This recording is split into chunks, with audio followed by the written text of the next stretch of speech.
2 मुलं मला. असं बाई पण मुली पण असं ते स्ट्रॉंग असू शकते, तिला पण फिट राहायला पाहिजे. म्हणून रॅलीमध्ये ते थोडंसं वेगळं प्रेझेंटेशन मला करायला आवडलं.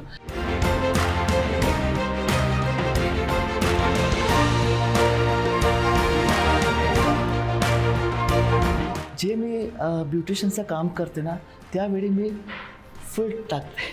माझे क्लायंट घाबरते की हे काय तुझे हे दिसतं.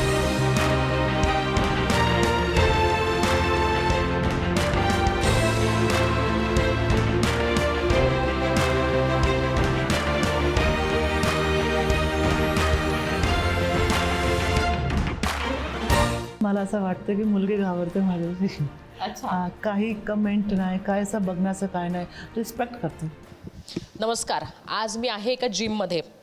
अर्थात तुम्हाला लक्षातच आलं असेल की कुठल्या तरी बॉडी बिल्डरचा इंटरव्ह्यू आहे, पण सरप्राईज आहे तुमच्यासाठी, कारण महिला बॉडी बिल्डरचा इंटरव्ह्यू आहे. तर सुरुवात अशी झाली की गुढीपाडव्याची गिरगावातली जी रॅली असते, म्हणजे स्वामी विवेकानंद युवा प्रतिष्ठानतर्फे जी चैत्र गुढीपाडव्याची रॅली असते, त्याच्यामध्ये एक फोटो व्हायरल झाला. म्हणजे त्याच्यामधला ॲक्च्युली फोटो एक व्हायरल झाला की एक महिला बुलेटवर बसलेली आहे आणि छान पोझिंग करते आहे. तिचे असे पिळदार बाहू, बायसेप्स ज्याला आजच्या भाषेत आपण म्हणतो, ते पाहून लोकांनी आश्चर्य व्यक्त केलं. महत्त्वाचं आहे म्हणजे की तिचे व्हिडिओ व्हायरल झाले, फोटो व्हायरल झाले.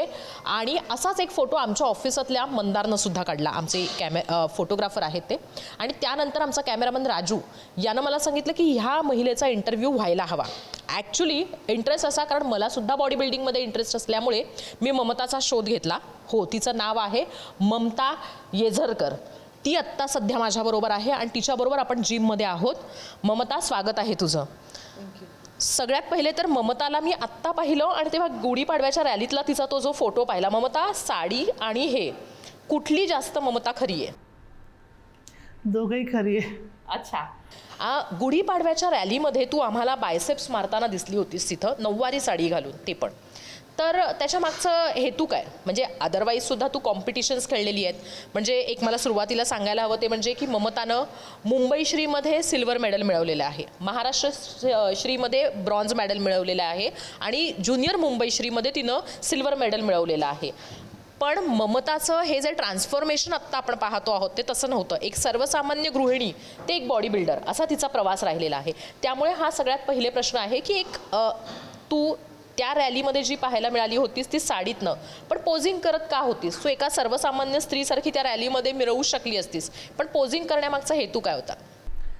मला असं वाटते की असं बाई पण मुली पण असं ते स्ट्रॉंग असू शकते, तिला पण फिट राहायला पाहिजे. म्हणून रॅलीमध्ये ते थोडंसं वेगळं प्रेझेंटेशन मला करायला आवडलं की थोडंसं मी वेगळं करते. कारण की ते सगळं जे पण असते सगळं तिचं मेकअप आणि ते सगळं तसंच असते ना. मग थोडं मला वेगळं करायचं होतं. आणि जे माझं प्रोफेशन आहे, जे मी आहे, ते मला लोकांना मेसेज द्यायचं असतं की एक मुली पण चांगली स्ट्रॉंग होऊ शकते, ते पण असं फिट होऊ शकते. ते मला असं द्यायचं होतं आणि खूप गरज आहे मुलींना पण. ममता मुलगी म्हणते, पण सगळ्यात महत्त्वाची गोष्ट आहे ती म्हणजे ममताचं वय हे 45 वर्षांचं आहे. पण ममता, हा प्रवास तुझा सोपा नव्हता. एक गृहिणी होतीस तू आधी, बरोबर? तर गृहिणी ते जिम इन्स्ट्रक्टर, बॉडी बिल्डर, हा प्रवास कसा राहिला आहे तुझा? थोडा काही वेळानंतर माझा बॉडीमध्ये काय थोडंसं चेंजेस यायला लागले. आफ्टर 40-39मध्ये थोडंसं चेंजेस यायला लागले. थोडंसं मतलब थकणे आणि नी पेन करणे, थोडासा स्ट्रेंथमध्ये थोडासा थकणे आणावं वाटलं मला. म्हणून मला असं वाटलं की आता मी काय करू. मग मला डॉक्टरनी मला सांगितलं की तू जिम जा आणि थोडी बॉडीवर थोडंसं काम कर. मग जे मी चालू केलं आणि मला असं चालू केल्यानंतर मला चांगलं वाटायला पाहिजे. खूप मला बॉडीमध्ये बेनिफिट भेटला आणि चांगलं वाटायला पाहिजे. मी खूप फिट आणि माझी स्ट्रेंथ वाढली, माझा कॉन्फिडन्स वाढला, माझ्या बॉडीमध्ये स्ट्रीम चेंजेस मला याला असं दिसले. मला खूप चांगलं वाटलं. म्हणून मला वाटलं की आता मला बस हे फक्त करायचं, बस सोडायचं नाही. म्हणून मी चालू ठेवलं. म्हणजे फक्त तू स्वतःला फिट ठेवण्यासाठी जिममध्ये गेली होतीस, त्याच्यानंतर तुझं ट्रान्सफॉर्मेशन बॉडी बिल्डरमध्ये झालेलं आहे, बरोबर? म्हणजे at the age of 39 you have started, right? Mamata, म्हणजे मग तेव्हा तू जेव्हा सुरू केलं होतंस तेव्हा तुझं वय काय होतं आणि आत्ता तुझं वय 45 आहे, तर तेव्हा तुझं वेट काय होतं, तेव्हा तुझा स्टॅमिना काय होता आणि आत्ताचा ह्याच्यात किती फरक झाला आहे? त्यावेळी माझा वेट होता 70 kg होता आणि वय होती 39. ओके. आणि आता माझा वेट आहे 65-64 आहे. बस तेच. तू म्हणजे कसं स्वतःला बदललं? कारण फक्त व्यायाम करून काही गोष्टी बदलत नाही. खाणं, राहणं, उठणं, झोपणं याच्यात पण बरेच बदल करावे लागले असतील तुला. तुम्ही वर्कआउट करताना त्यावेळी फक्त वर्कआउट एवढं वर्क नाही करत. 80% तुम्हाला डाईट पण घ्यायला लागते. आणि डाईट म्हणजे काय, प्रॉपर न्यूट्रिशन पाहिजे. ते जे तुम्ही खाता न्यूट्रिशन म्हणजे प्रोटीन पाहिजे, कार्ब्स पण पाहिजे. तर सगळं तुमच्या प्लेटमध्ये असं व्हायला पाहिजे, तर तुमची बॉडी बेनिफिट देणार ते. पण अनेकदा म्हणजे असं असतं की 39व्या वर्षी महिला फक्त फिट राहायला जिममध्ये जातात. तू जिममध्ये आलीस पण, फिट पण झालीस, बॉडी बिल्डर पण झालं, पण मग तुझं कोच पण शोधला पाहिजे ना. कोण आहे तुझा कोच की ज्याने हे सगळं चांगली गोष्ट आहे. माझा कोचच माझा हजबंड आहे. अच्छा. आणि तेच माझं न्यूट्रिशन सगळं, ते जे जे बघितलं माझ्या बॉडीवर सगळं तुम्हीच मला दिली. अच्छा, म्हणजे तुझं लग्न झालेलं आहे.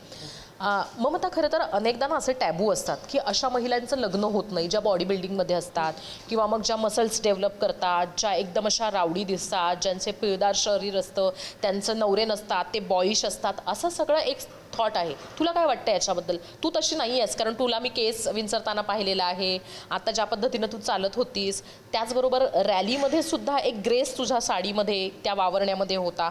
तर तुला काय वाटतं की खरोखर अशा ज्या जिममध्ये जातात, ज्या बॉडी बिल्डिंग करतात, या मुलींसारखं वावरत नाही, त्या पुरुषांसारखं वावरतात? तू काय पाहिले? तू पण अनेक मुली पाहिल्या असेल. असं नाही असते, खरं सांगू तर असं नाही असते. जे मुली असं करताना थोडासा कॉन्फिडन्स वेगळा येते. असं वाटतं की मी खूप आता स्ट्रॉंग आहे असं येते. पण मुलीच असतात. आणि असं मला नाही वाटत की मला मतलब कोणी पण मुलाला असं वाटेल की हे मुलगा आहे, है ना. असं वाटते, कोणाला वाटतं की असू शकते, पण मला असं काय, मी काय असं फेस नाही केलं. आणि माझ्या नवऱ्याला खूप आवडते असं फिट बॉडी आणि फिट चांगलं असं चांगली त्याला आवडते. मग त्याला काही सांग नाही.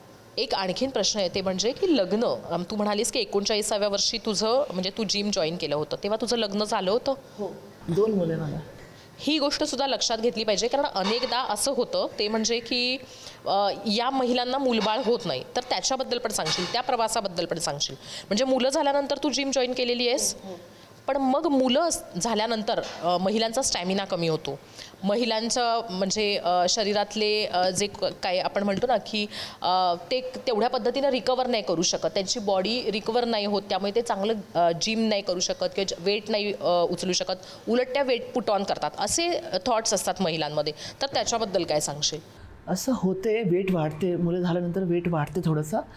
बट तुम्ही अगर जे व्यायाम चालू ठेवला, हलका काय सुरू ठेवलं, तर तुमचं थोडं तरी स्ट्रेंथ वाढू शकते. नंतर स्ट्रेंथ वाढते, नंतर चेंजेस वाटते बॉडीमध्ये खूप. एक आणखीन महत्त्वाचा मुद्दा आहे, ते म्हणजे की तू आता जिम करतेस. तू किती तास जिम करतेस? कशा पद्धतीनं तू तुझं ट्रेनिंग, जिम ह्या दोन्ही गोष्टी मॅनेज करते, आणि तू तुझं घर पण मॅनेज कसं करतेस? सगळं अपॉइंटमेंट सगळं टाईमवर करायला लागते. मतलब मी 2-3 तास वर्कआउट करते आणि घर पण बघू शकते, सकाळचं सगळं होतं. प्लॅनिंग पाहिजे आणि ते पण पाहिजे की मला करायचं आहे, मग होऊ शकते. तू कॉम्पिटिशन्सची तयारी कशी करतेस? कॉम्पिटिशनचं थोडं टफ असते. हां, 2-3 महिना खूप टफ असते. त्यामध्ये ते चॅलेंज येते खूप. वर्कआउट त्यावेळी 5 तास करायला लागते. मग मी कसं केलं की 6 ते 7 सकाळी कार्डिओ करायचं, रात्री 11 ते 12 कार्डिओ करायचं, आणि दुपारचं 2 तास वर्कआउट करायचं. असं 5 तास वर्कआउट करायला लागते जे कॉम्पिटिशन आहे त्यावेळी. ओके. आणि आम्हाला हे पण असते की न्यूट्रिशन डाईट जे आहे तेच घ्यायला लागते. असं नाही की आता मी चुकली, आता नाही घेतलं तर मी बाहेर काय ऑप्शन काय घेतलं, असं नाही असते. जे माझे ते प्लेटमध्ये ते न्यूट्रिशन आहे ते प्रॉपर वेळेवर घ्यायलाच पाहिजे, असं असते. तुझ्या म्हणजे जेव्हा तू 39 वर्षाच्या आधी ज्या जिममध्ये यायच्या आधी तू काय करत होतीस? म्हणजे ह्या जिम किंवा म्हणजे असं छोटे मोठे व्यायाम करत होतीस, योगा करत होतीस, काय करत होतीस, की अचानक फक्त तुझं जो काही सुरुवात झाली ती जिममधनं झाली? मी खरं सांगू, मी पहिले काय नाही करत होती आणि मी ब्युटिशियन होती. ठीक आहे, तर मी काय नाही करत होती. नंतर मी आपलं सांगितलं की जे मला बॉडीमध्ये थोडंसं नी पेन चालू झालं, स्ट्रेंथचे इश्यूज झाले, वजन वाढलं माझं. मग मला असं वाटलं की आता मी 40+ होणार आहे. आणि 40 मी ऐकलं असं खूप, आणि मी पण स्वतः माझ्या बॉडीमध्ये मी पाहिलं की 40चे तुम्ही करीब आले ना, मग थोडंसं तुमचे प्रॉब्लेम चालू असते, खूप असते. मतलब केसचे असते, बॉडीचे असते, आणि थकणं वाटते. हे मला असं वाटायला वाटलं. मला वाटलं आता मी नाही घेतलं ना, सिरियस नाही झाली ना मी, नंतर नाही होणार माझ्याशी. मग त्यावेळी मी सिरियस झाली की नाही, आता मला माझ्या बॉडीला बघायचं आहे, मला फिट व्हायचं आहे. नंतर मी सिरियस झाली. त्याच्यानंतर म्हणजे जेव्हा तू म्हणतेस त्याप्रमाणे 39 नंतर पहिले मी नाही केलं पाहिजे. हां. पण मग तुला असं वाटतं का की त्यावेळेस तू का नाही केलंस आणि आत्ता कसं काय केलंस? असं असतं की खूप सारी रिस्पॉन्सिबिलिटी असते. मी काय, सगळं बायका तसंच करते ना, आपलं घर, आपले मुले, थोडी रिस्पॉन्सिबिलिटी असते. मग ते काय असते की स्वतःला ते बघते नाही, पाहते नाही स्वतःला. मग असं बघायला पाहिजे स्वतःला पण, की तुम्ही फिट असेल तरीच तुम्ही मुलांना बघू शकते, तुम्ही स्वतःला बघू शकते, फॅमिलीला बघू शकते, स्वतःसाठी तुम्ही काय स्टेप घेऊ शकते. तुम्हीच फिट नाही असणार तर कसं चालणार? पण तू आधी का नाही करू शकली होतीस हे सगळं? म्हणजे तू कुटुंबाचं कारण देतेस, पण त्याच्या आधी जेव्हा म्हणजे तरुण वयात आपण अनेकदा अशा आवडीनिवडी जपत असतो, तर त्या वेळात तुला का नाही जपता आल्या? असं सांगू शकते की मला असं प्रॉपर गाईड नाही भेटलं. नंतर मला हजबंड जे रोहित हेजरकर आहे, तिने सांगितलं की तू आता चालू कर, खूप झालं तुझं, सगळं काम खूप झालं आहे, आता थोडं काम कमी कर, जे तुझं काम आहे थोडं कमी कर, थोडा वेळ काढ आणि 2 तास तू वर्कआउट कर. नंतर तिने खूप मला बोललं, मग मी सिरियस झाली. मग आता तुझं हे ट्रान्सफॉर्मेशन तुला कसं वाटतं? सुपर वाटते, खूप प्राऊड वाटते मला.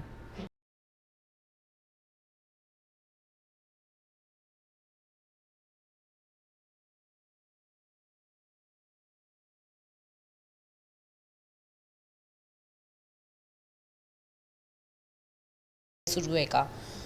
हो, आहे तयारी. मला इंडियाबद्दल स्वतःला प्रेझेंट करायचं आहे. अच्छा. तर तू काय ठरवलंय का किती वर्षामध्ये इंटरनॅशनल कॉम्पिटिशन खेळायची वगैरे? नेहमी हर वर्ष खेळते मी. हं. हां, मग असंच असते ते. असेल नेक्स्ट इयर पण खेळणार मी. अच्छा. आणि जसं तू म्हटलीस त्याप्रमाणे की नेक्स्ट इयर तू खेळणार आहेस, तर त्याच्यासाठीची तयारी तू किती काळ करतेस, किती दिवसांपासून करतेस आणि त्याचं डाएट वगैरे कसं ठरवतेस? कारण इंडियाचे जे रूल्स आहेत ते आणि इंटरनॅशनल कॉम्पिटिशनचे रूल हे वेगवेगळे असतात थोडेफार. त्याच्यानंतर वेट कॅटेगरी, त्याच्यानंतर डाएट, या सगळ्या गोष्टींवर पण ते लोक फोकस करतात. तर तू कसं ठरवते?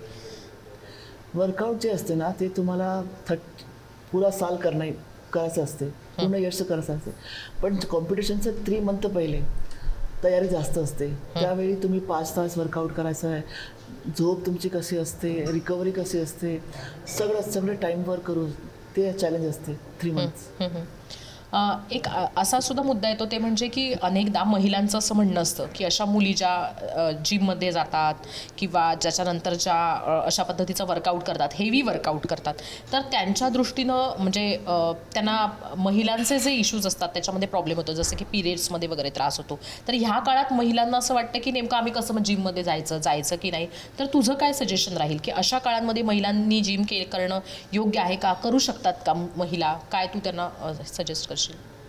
मी स्वतः कधी असं फेस नाही केलं की मी पिरियडमध्ये आहे आणि माझ्याशी वेट नाही उचलाय होत. मी काय फेस नाही केलं. पण मी हे मेसेज देणार की जेव्हा कोणाला थोडंसं पिरियड्सचं थोडं पेन आहे, मग तुम्ही लाईट वेट करा.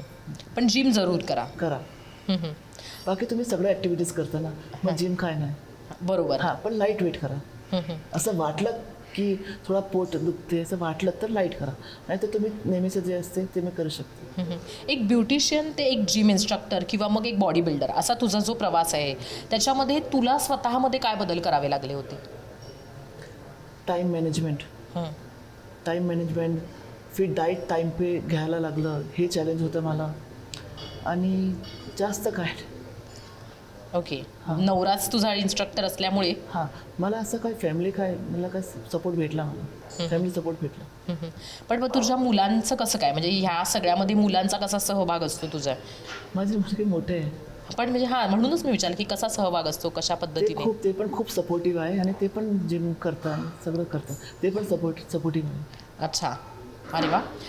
एक असा पण इश्यू येतो, ते म्हणजे की महिला ज्या जिममध्ये जातात त्यांना तू काय सजेस्ट करशील? कारण महिला ज्या जातात जिममध्ये त्यांना असं वाटतं की फक्त वेट कमी करण्यासाठी, पोट कमी करण्यासाठी जायचं, पण या व्यतिरिक्त इतर कुठल्या गोष्टींवर महिलांनी फोकस करणं अपेक्षित आहे, एक बेस्ट त्यांचं हेल्थ होण्यासाठी किंवा मग त्यांच्या फ्युचर हेल्थसाठी, आणि महत्त्वाचं म्हणजे की त्यांच्या एकंदरीतच शरीराच्या दृष्टीनं? महिलांना ना वर्कआउट करायला पाहिजे आणि खूप गरज आहे. कारण की महिला बेबी करता मग तिला बॉबी मतलब कॅल्शियमची कमी असते, काही गोष्ट फॅट लवकर वाटते आणि फॅट पण जास्त कॅरी करते महिला. मग तिला ना वर्कआउट करायला पाहिजे फिटसाठी. खरं तर आपण ममताशी गप्पा मारतोय. ममता, आणखीन काही गोष्टी आहेत म्हणजे टॅबू हल्ली निर्माण झालेले आहेत. बऱ्याचदा असं म्हटलं जातं की महिलांनी असे कपडे घालायचे, असे कपडे नाही घालायचे. पण तुझ्या दृष्टीनं तू दोन्ही अटायरमध्ये आपण पाहिलेलं आहे. आता या जिमच्या अटायरमध्ये पाहतो आहोत, त्या गुढीपाडव्याच्या रॅलीमध्ये साडीमध्ये पाहिलेलं. महिला किंवा एकंदरीतच महिला मुलींच्या संदर्भामध्ये असे जे कपड्यांच्या संदर्भातल्या गोष्टी सांगितल्या जातात किंवा घातल्या जातात किंवा त्यांनी असंच करायला पाहिजे असं सांगितलं जातं, त्यांना काय तू सांगशील? काय असतं ना मतलब वर्कआउट करायला एक कम्फर्टेबल काहीतरी घ्यायलाच लागेल ना. मग कम्फर्टसाठी ते मुली असं कपडे घालतात. ते साडीमध्ये वर्कआउट नाही करू शकणार. आणि जे फॅमिलीचे प्रोग्राम आहे, फॅमिलीमध्ये काय आहे, मग तिकडे ते साडी घालू शकते. आणि वर्कआउटला ते कपडे कम्फर्टसाठी, नंतर वर्कआउट कसं करणार, त्याच्यासाठी त्याला घालायला लागते. तू मगाशी बोलताना एक उल्लेख केलास की तुला असं कधी जाणवलं नाही, म्हणजे तू जिम करतेस किंवा तुझी बॉडी अशी आहे म्हणून तुला कधी कोणी बोललं नाही. पण अदरवाईज सुद्धा जेव्हा तू वावरतेस तेव्हा लोकांचा तुझ्याकडे बघण्याचा दृष्टिकोन कसा असतो? म्हणजे जेव्हा तुझा नवरा बरोबर नसतो, तू एकटी जेव्हा रस्त्यावरनं जात असतेस किंवा बाईकवरनं जात असते, लोकांचा बघण्याचा दृष्टिकोन कसा असतो? मला असं वाटतं की मुलगी घाबरते माझ्याशी. अच्छा. काही कमेंट नाही, काय असं बघण्याचं काय नाही, रिस्पेक्ट करते असं. खूप असं चांगली नजर ठेवून बघते. तर मला मी कधी असं फेस नाही केलं की कोणी असं काय हे बोललं मला या काय असं काय बोललं, असं काय नाही, मी फेस नाही केलं. दोन वेगवेगळे प्रोफेशन आहेत, ब्युटिशियन आणि म्हणजे बॉडी बिल्डिंग किंवा जिम ट्रेनिंगचं. तर तू ह्या दोन्ही गोष्टी कशा करतेस? कारण आत्ता मी बघितलं तर तू थोडासा लाईट मेकअपसुद्धा करून आलेली आहेस आणि जिमचा अटायर घातलेला आहेस. तर या दोन्ही गोष्टी तू अजूनही कॅरी करतेस? तू ब्युटिशियन तुझ्यातली मिस करतेस? दोघंही खरंच वेगळी आहे. जे मी ब्युटिशियनचं काम करते ना, त्यावेळी मी फुल टाकते. माझे क्लायंट घाबरते की हे काय तुझे हे दिसतंय, ते घाबरते. ते ॲक्सेप्ट नाही करत की बॉडी बिल्डिंग आणि मला ब्युटी ट्रीटमेंट कसं देणार, वेगळ्या वस्तू ना. मग ते त्याला वाटतं की हे काय. तिकडे मी फुल कपडे घालते आणि जे मी वर्कआउट करते आणि जे मी फ्री आहे, दुसरं काय काम करते, त्यावेळी मी माझ्या स्वतःपासून मी घुमते, फिरते. खरं तर हा शेवटचाच प्रश्न आहे.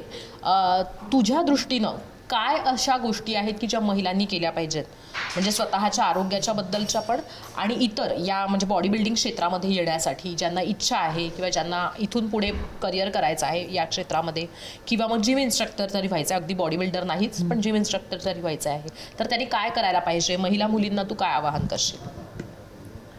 जे तुम्हाला आवडते ना त्याच्याबद्दल तुम्ही स्टेप घ्या. कारण की तुम्हालाच माहिती तुम्हाला काय पाहिजे. मग ते स्टेप नाही घेणार ना, मग तर कोणी दुसरं काय बोलणार येणार नाही. मग स्टेप तुम्हाला घ्यायला पाहिजे आणि जे आवडत आहे ना तुम्ही बरोबर ट्रेनिंग घ्या आणि या तुम्ही असं जे तुम्हाला आवडते ते करा. तर ही होती ममता. आणि ममताशी बोलताना तुमच्या असं लक्षात आलं की ममता जिममध्ये जितक्या सहज ट्रेनिंग करण्यासाठी किंवा आपण म्हणूयात की बॅक वगैरे मारताना मी पाहिलेली आहे, डंबेल्स वगैरे उचलताना पाहिलेली आहे, तेवढीच ती लाजरी बुजरीसुद्धा आहे. ती अगदी स्वतःला सवरण्यामध्ये सुद्धा तिचा वेळ घेत असताना मी पाहिलेला आहे. तर गंमत म्हणजे ममताकडनं एक गोष्ट लक्षात आली, ते म्हणजे की वयाच्या कुठल्याही वर्षी तुम्ही तुमच्या आरोग्यावर लक्ष दिलं तर तुम्हाला त्याच्यासाठी डिवोशन असेल तर मग तुम्हाला रिझल्ट चांगले मिळतात. आणि ममताला आपण पुढच्या वर्षीच्या तिच्या इंटरनॅशनल बॉडी बिल्डिंग कॉम्पिटिशनसाठी म्हणजे ऑल द बेस्ट सुद्धा म्हणूयात. चांगला रिझल्ट यायला पाहिजे आणि जेव्हा तिला याच्यामध्ये सक्सेस मिळेल तेव्हा आपण नक्की तिच्याशी पुन्हा एकदा बोलूयात. कॅमेरामॅन साहिल चव्हाणसह मी हर्षदा परब, मुंबई तकसाठी.